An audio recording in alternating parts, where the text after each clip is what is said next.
السلام علیکم، آپ دیکھ رہے ہیں مدثر اقبال کے یوٹیوب چینل پر، اور آج بڑا عجیب سا لگ رہا ہے کہ ایک طرف پاکستان میں حکومتیں ہیں، انتظامیہ ہے، وہ مسلسل یہ لگے ہوئے ہیں کہ جناب اس لاک ڈاؤن کی کیفیت کے اندر کس طرح سے لوگوں کو ریلیف پہنچایا جا سکے.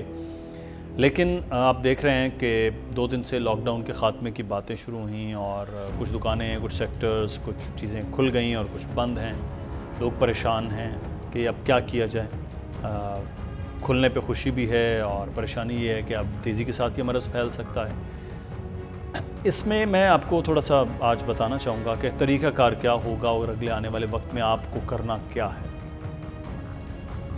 اگر آپ نے ہمارے چینل کو ابھی تک سبسکرائب نہیں کیا تو میں ریکویسٹ کروں گا سبسکرائب کیجئے گا، ویڈیو کو شیئر کیجئے گا، لائک کیجئے گا. اچھا، ایک چیز بڑی اہم ہے، اور وہ ہے اس وقت آہستہ آہستہ ملک میں 3 صوبوں میں تو باقاعدہ وہی جو ڈائریکشنز کل ہوئی ہیں وفاق کی جانب سے، اس کو پوری طرح سے عمل کیا جا رہا ہے اور وہ کھولا جا رہا ہے. لیکن سندھ میں اس سے مختلف احکامات ہوئے کہ ابھی وہ سیکٹرز نہیں کھول رہے ہیں، جس پہ خاص طور پر کچھ دکانیں ہیں جن کی اجازت پنجاب میں، کے پی میں یا بلوچستان میں ہو رہی ہے، وہ یہاں نہیں کھولے جا رہے. اس لیے آپ احتیاط کیا کر سکتے ہیں؟ باہر بھی جانا ہے. مسئلہ یہ ہے اس وقت کہ لوگ باہر ایسے نکل رہے ہیں اور ایسے نکلنا چاہ رہے ہیں جیسے کسی قیدی کو، پرندے کو قید کیا ہوتا ہے، اور جیسے دروازہ اس کے پنجرے کا کھلے اور وہ اڑ کے ایسے تیزی کے ساتھ باہر نکلیں. آپ کی اپنی زندگی آپ کے اپنے ہاتھ میں، کسی کے ہاتھ میں نہیں ہے، صرف آپ کے ہاتھ میں ہے کہ آپ نے اپنے آپ کو کیسے بچانا ہے. دوسروں کو تو آپ شاید نہ بچا سکیں، اپنے آپ کو کیسے بچانا ہے، اپنے گھر والوں کو، اپنے بزرگوں کو، بچوں کو کیسے بچانا ہے. یہ بڑا اہم پوائنٹ ہے. لوگ یہ سمجھتے ہیں کہ ہمیں کچھ نہیں ہو. یہ جو ہم ہیں، میں ہیں، یہ بڑا پرابلم کریٹ کرتی ہے. سب کو ایسا لگتا ہے کہ اسے کچھ نہیں ہوگا، اس کو ہو جاتا ہے. پھر جو ہے کہ جناب جو ہوگا دیکھا جائے گا، یہ ایک رویہ ہے. جو ہوگا دیکھا جائے گا، پھر وہ آپ دیکھ نہیں سکتے. خدا نہ خواستہ کسی کی موت ہو جاتی ہے تو اس کے لواحقین اس کو ہاتھ تک نہیں لگا سکتے. آپ یہ اندازہ کر لیں، دیکھا جائے گا کہ جواب دے. پھر ایک جملہ بڑا چل رہا ہوتا ہے اور وہ کہتے ہیں کہ جی اللہ خیر کرے گا، اللہ کرم کرے گا، اللہ نے چاہا تو یہ ہے. کل نفس ذائقۃ الموت، ہر بندے نے مرنا ہے، لیکن خودکشی حرام. کہ خودکشی جو آپ اپنے حفاظت کیے بغیر، کہ یہاں میں موجود ہوں تو سینیٹائزر میں نے رکھا ہوا ہے، ورنہ عمومی طور پر کوشش کرتے ہیں کہ فوری طور پر ہاتھ دھوئیں. اگر گیدرنگ میں قریب کسی جگہ شخص کے تو فوری طور پر ماسک لگایا جائے. یہ وہ چیزیں ہیں جس سے آپ محفوظ ہو سکتے ہیں.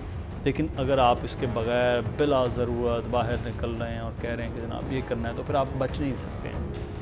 پاکستان میں تیزی کے ساتھ جو اموات ہو رہی ہیں، جو مریض بڑھ رہے ہیں، آپ کو اس کا اندازہ نہیں ہے. آپ خود خدا نخواستہ اس تجربے کی جانب جانا چاہتے ہیں، آپ خدا نخواستہ اپنے کسی عزیز و اقارب میں وہ وائرس منتقل ہوتا دیکھنے کے بعد اعتبار کرنا چاہتے ہیں، تو پھر وہ آپ کی مرضی ہے. اس سے کوئی چیز آپ کو بچا نہیں سکتی. لیکن اس وقت جو سیکٹرز، جو چیزیں کھولی گئی ہیں، وہ پاکستان کی معیشت کے حوالے سے خاصا مشکل ہے. میں ذاتی طور پر ابھی بھی اس میں حق میں نہیں کہ یہ تو ایک مکمل کرفیو جیسا لاک ڈاؤن ہوتا تو شاید آج ہم کسی صورت میں بہتر نتائج میں آتے. ہمارا تو پہلے بھی لاک ڈاؤن جزوی ٹائپ کا تھا، بہت سارے سیکٹرز کھلے تھے. بے احتیاطی تو ہم وہ کہتے ہیں نا کہ دبا کے کر رہے تھے، دبا کے بے احتیاطی کر رہے تھے، اور اس کا خمیازہ ہم دیکھ بھی رہے ہیں، بھگت بھی رہے ہیں کہ کس طرح سے ہو رہا ہے. اب جس طرح سے مساجد کھولنے کی بات علماء کرام نے کر لی ہے، تاجر برادری احتجاج کرنے کی صورت میں سامنے آ رہی ہے. بہت سارے سیکٹرز 3 صوبوں میں کھل گئے ہیں. ٹرانسپورٹیشن نہیں کھلی، ریل نہیں کھلی. یہ بہرحال ایک اچھا اقدام ہے. لیکن میں ذاتی طور پہ یہ کہوں گا کہ ابھی یہ 2 ہفتے مزید آپ کو بہت زیادہ احتیاط کی ضرورت ہے.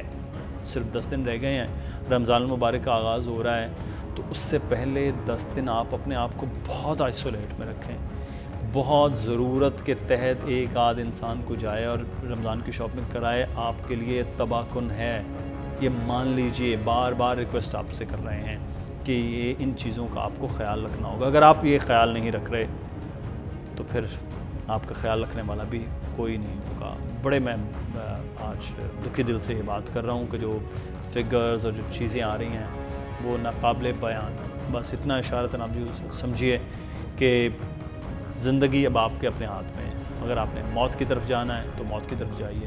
زندگی اور اپنے آپ کو بچانا ہے اپنے گھر والوں کو تو وہ بھی آپ کے ہاتھ میں ہے.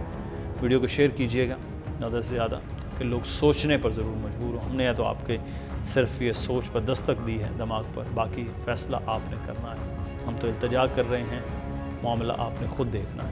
دوسرے کال کو اجازت دیجیے. اللہ حافظ.